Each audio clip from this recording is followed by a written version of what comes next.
Here are 3 ways not to start your English essay.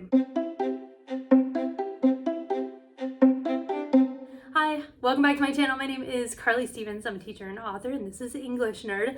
So I have taught English for 14 years, and so I've read and graded hundreds and hundreds of essays.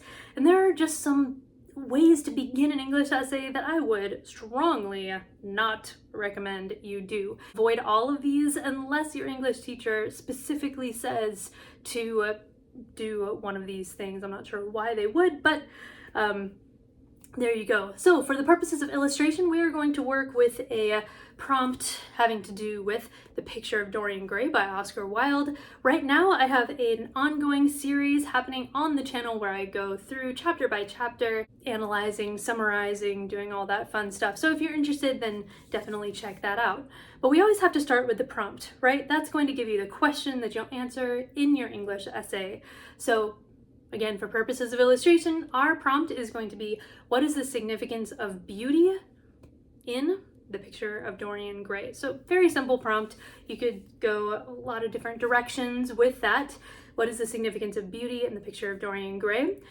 All right, so here are 3 ways to start an essay that are just no good. So the first one is restating the prompt. That's either as a statement or as a rhetorical question. So you don't want to say, what is the significance of beauty in The Picture of Dorian Gray? It's kind of blah. It's you're given the words to begin. Or as a statement, the significance of beauty in The Picture of Dorian Gray is an interesting topic. Both of those are just blah ways to start an essay. I would advise against either of those. But again, that is the least bothersome of the 3 that I'm going to give you. You can actually get away with this. It's not that snazzy, but it's, you know, if you're honestly stuck, if you're sitting in a test that has an essay or something, then go for it if you can't think of a snazzier way to begin. But it's really not that exciting. The second way not to begin an English essay is by telling us that the book exists. The Picture of Dorian Gray was written by Oscar Wilde. That's horrible. It's just terrible.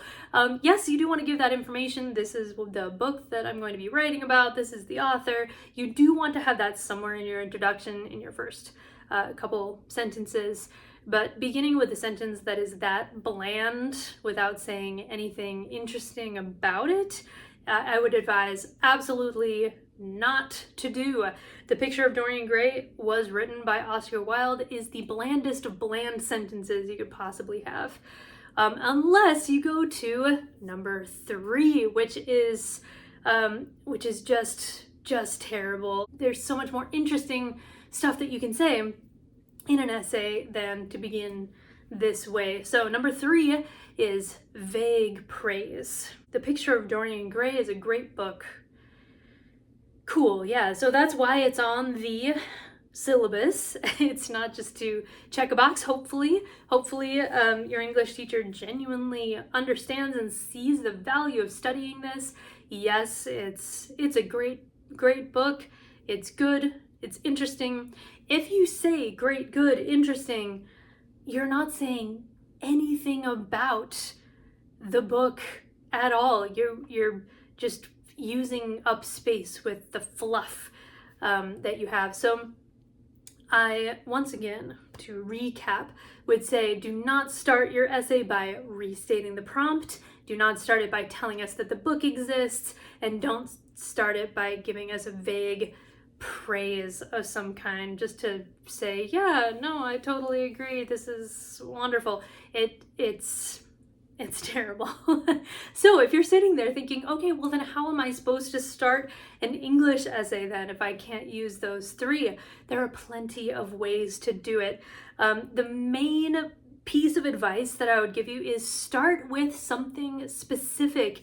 Give a detail from the book. Not only is it more interesting inherently, but also it proves that you know what you're talking about, that you have read that section or what have you. So you could start by saying something like, the sense of smell is most closely connected to memory. So when Oscar Wilde, in The Picture of Dorian Gray, begins the entire novel with this lovely sense of smell, it's, you know, I'm spitballing here, so it's not the most elegant example. If you want more concrete examples of a variety of ways that are great to start an English essay, then check out my video on hooks that I did for students of AP Literature in particular.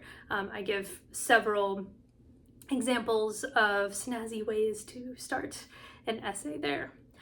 All right, if you are interested in getting more resources, educational resources for your English classroom, then head on over to carly-stevens.com/resources, and there are plenty of resources, and I'm building up that bank all the time to help you with English class. So thank you so much for watching. Consider giving me a tip through the super thanks down below if you've enjoyed this and the hundreds of other videos on the channel. Until next time, I'll see you. Bye.